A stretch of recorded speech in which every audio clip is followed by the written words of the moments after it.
बिस्मिल्लाहिर्रहमानिर्रहीम। अस्सलाम वालेकुम। ईद उल फ़ितर का दिन खुशियों का दिन है।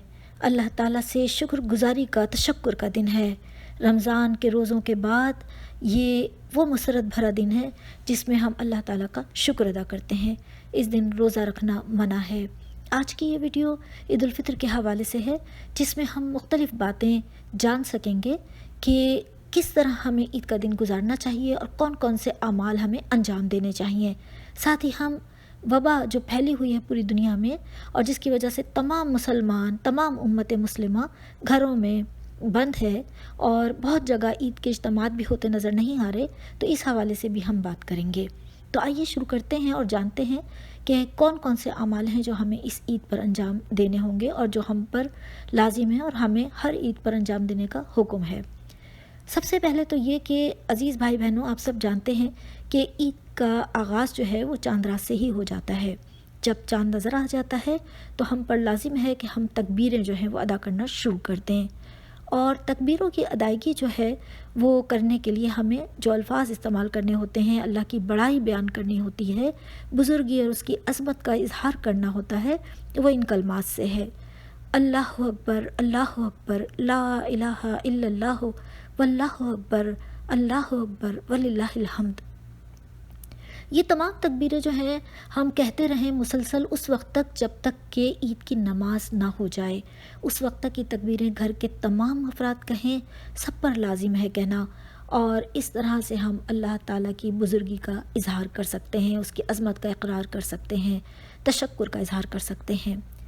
ईद के दिन गुस्ल करना, मिसवाक करना, अच्छे कपड़े पहनना, कोई मीठी चीज़ खाना, खजूर खाना ताक आदाद में, क्योंकि हुज़ूर सल्लल्लाहु अलैहि वसल्लम का मामूल था कि ईद की नमाज पर जाने से पहले आप ताक आदाद में खजूरें खाया करते थे।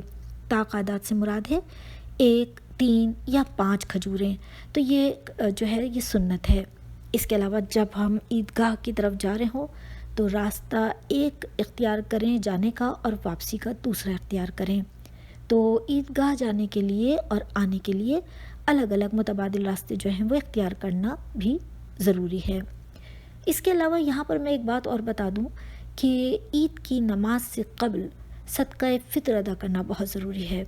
अगर आपने ईद की नमाज से क़ब्ल सदका फ़ितर अदा नहीं किया और ईद की नमाज के बाद किया तो वो सिर्फ़ सदका होगा, वो फ़ितरा नहीं होगा, सदका फ़ितर नहीं होगा।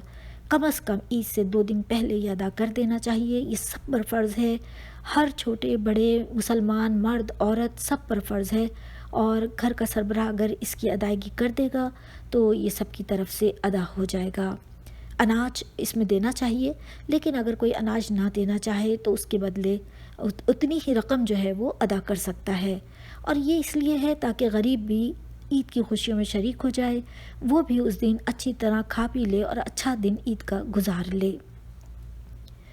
इसके अलावा ईद की नमाज के लिए जब जाएं और ईदगाह पहुँचें तो ईद की नमाज में 2 रकातें हैं और 12 तकबीरें होती हैं। पहली रकत में क़िरात से पहले 7 तकबीरें पढ़ी जाएंगी और दूसरी रकत में क़िरात से पहले 5 तकबीरें होंगी। खुतबा होगा, दुआ होगी। इसमें सबको शरीक होने का और दुआ मांगने का हुक्म है और ये लाजमी भी है। इसके अलावा ईद की नमाज के लिए औरतों का ईदगाह जाना भी साबित है। हज़रत उम्मे अतिया रज़ियल्लाहु ताला से रिवायत है कि हमें हुज़ूर सल्लल्लाहु अलैहि वसल्लम का ये हुक्म था कि दोनों ईदों में कवारी लड़कियों को और पर्दा नशीन औरतों को भी ईदगाह में लेके आएँ। हैज़ वालियाँ भी ईदगाह में जाएंगी, लेकिन वो नमाज की जगह से दूर रहेंगी। तमाम ख़वातीन और बच्चे सब दुआ में शरीक होते हैं। ये उम्मत मुस्लिमा की ख़वातीन जो हैं वो ईदगाहों से जाकर ईदगाहों में नमाज अदा करें और वहाँ पर दुआओं में शरीक हों। और ख़वातीन ईदगाह जाते हुए कुछ उसूल हैं जिन पर उन्हें कारबंद होना होगा, जो कि उम्मत मुस्लिमा की ख़वातीन के लिए ज़रूरी है, जिसमें ये कि वो बेपर्दगी से बचें, खुशबू उनकी तेज़ नहीं होनी चाहिए जो दूसरे तक पहुँचे, और उनके नमाज़ पढ़ने की जगह मर्दों से बिल्कुल अलहदा होनी चाहिए। तो इन तमाम उमूर का ख्याल रखते हुए ख़वातीन ईदगाह जा सकती हैं। इसके अलावा ईद के दिन मुबारकबाद देना भी सुन्नत है। और साथ साथ ये भी बताऊं कि आजकल जो वबा का सिलसिला फैला है और हर तरफ लोग अपने अपने घरों में मुक़य्यद हैं, مساجد بند ہیں، عیدگاہ میں بھی ہر طرف نماز کا سلسلہ نظر نہیں آ رہا، تو ایسی صورت میں ظاہر ہے کہ اللہ تعالیٰ کا شکرانہ ہے عید کی نماز، اللہ کا شکر ادا کرنا، تشکر کا اظہار ہے عید کی نماز پڑھ کے، تو اس سے محروم نہیں رہنا چاہیے، گھر ہی میں اس کی ادائیگی کر لی جائے، اور تمام وہ امور جو عید کے لیے ہم انجام دیتے ہیں وہ سب انجام دیے جائیں، اچھے کپڑے پہنے جائیں، غسل کیا جائے، اور اس کے علاوہ فطرانہ یا فطرہ جسے ہم کہتے ہیں صدقہ فطر وہ ادا کیا جائے، اور گھر کے اندر تمام لوگ نماز عید کا اہتمام کریں، لیکن یہاں خطبہ جو ہے اس کی ادائیگی نہیں ہوگی، خطبے کے بغیر 2 رکعت پڑھیں، تکبیریں ادا کریں۔